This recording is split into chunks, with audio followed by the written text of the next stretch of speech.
I've been wanting to make films about cars since forever, but I had no way of getting those kind of dynamic shots of the car in motion without having a film crew. Now, I'm on a real-world budget, remember, and although I do have friends, they have jobs and lives, and many of them live a long way away. So I had a real dilemma until I discovered a way of doing it, and I'm going to share with you what that is.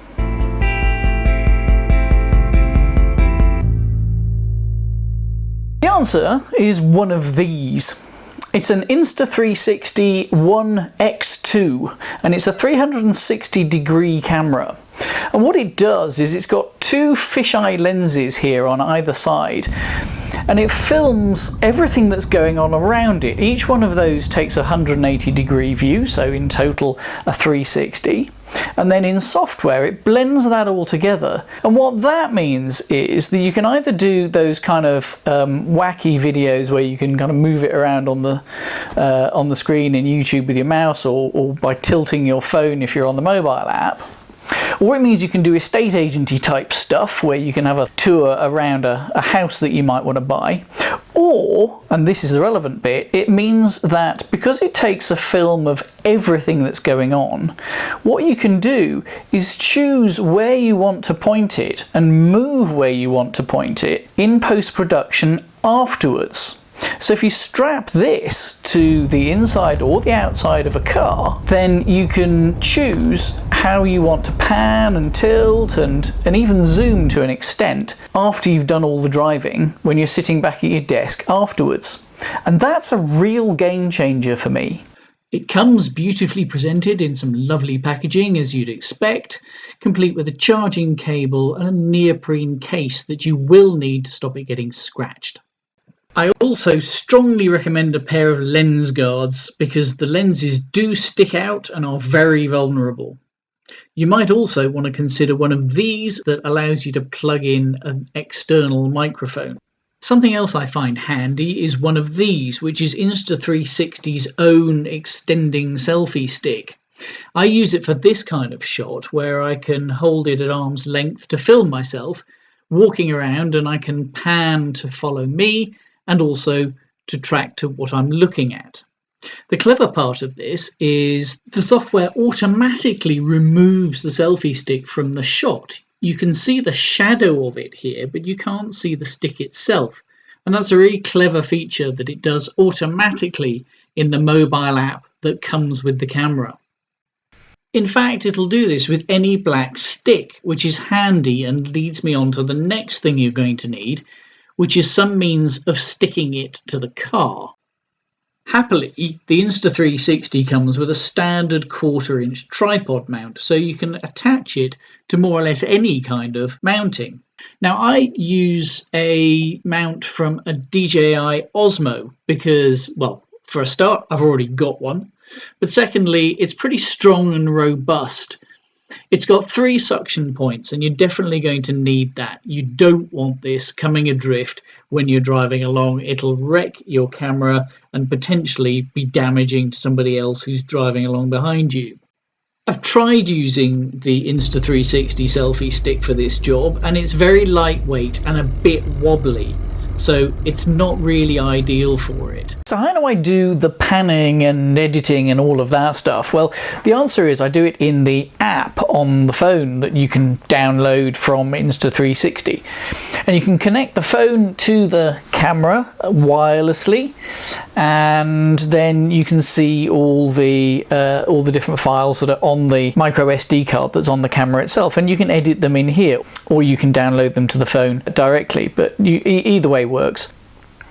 So we've opened it up, and we start off with this file, which is I've got the camera fixed to the side window of the Lotus Elite, and it's giving me a rather uninspiring fisheye lens view out of the side window.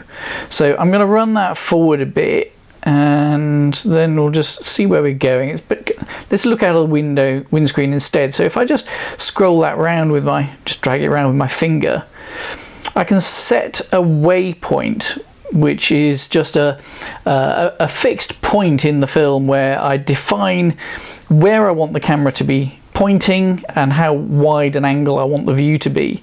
So this is ultra wide, which gives me a lot of fisheye effect. So I quite like wide for sort of looking out of the windscreen. I can see me, I can see the windscreen view and the dash and down the road a bit, and that's works reasonably well, I think.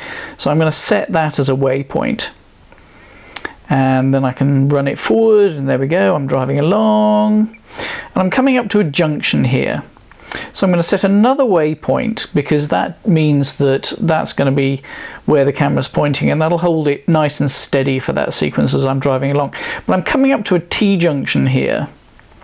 So I'm going to run that forward a bit so that when I get to the junction there, by the time I pull to a stop, I want to be looking this way, where you would naturally be looking to see what traffic is coming.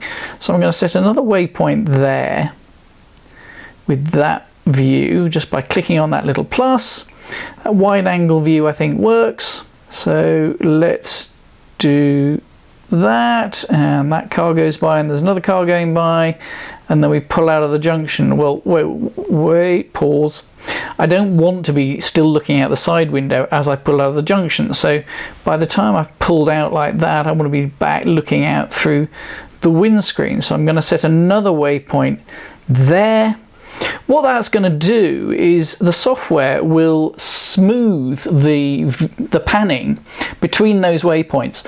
So it'll evenly move the view from the start of each gap between waypoints to the next. So let me play that back. You can see as I pull up to the junction, we pan left, you can see a car coming, you can see another car coming. We sort of pan so that's across the windscreen, and as we pull out, we follow the view nicely and look where we're going. It's worth dropping in a few of these waypoints as you go, so that if you do then change the view, it doesn't pan back to 3 minutes ago, but just to the last waypoint. I'm bored of looking at me in the view now. I want to look out of the side windows. Quite a nice view across the moorland there. Drop a couple of waypoints and then come back to face front.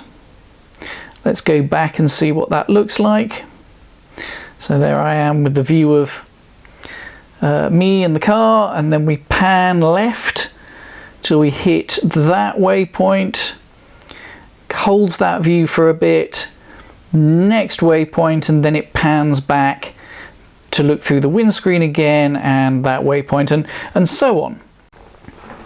One more thing I want to show you. So we've talked about having the camera fixed to the car, but something else you can do is fix the camera to a tripod, leave it by the side of the road somewhere discreet where it's not going to be in anybody's way or nobody's going to walk off with it, and then you can drive past it, and then you can have the view pan along with the car as it goes by. So here's an example where I've done that, and you can see I've picked a quiet spot, and there you go, the car goes by. Let me go back and go back to the bit where the car comes into view here. Now what I can do is I can use the waypoints to move the camera around, but actually I don't even need to do that. If I just push with my finger, it says drag to pick subject. I drag a little rectangle round it with my finger, hit start tracking, and it recognizes the car and then follows it automatically. And I have to say, it does this really well. It doesn't just do faces, it's happily do a car. And I'm driving off into the distance here, and I can do the same thing again. I can just hold my finger down, it says drag to pick subject. I can drag my finger around it and then press on start tracking, and again it'll track it as I drive by, and off I go into the distance. Stop tracking there, go back and watch that back, and it pans really smoothly. So then all you've got to do is export the reframed video that you've just created here with the edits in it. It saves that to your photo and video library on the phone, and then you can get that onto whatever you do your video editing on. A little bit of practice, and you can do more or less exactly what you want and be the director of your own film. So there you are, that's how I do my trick photography of look no hands, the camera's panning while I'm still steering the car. Hope you've enjoyed it, hope you found it useful. Maybe it's inspired you to do something similar. That would be great. Tell me what you think, tell me whether you use it, tell me whether you agree with me that it's a game changer. In the meantime, thanks again for watching, look forward to doing it all again soon.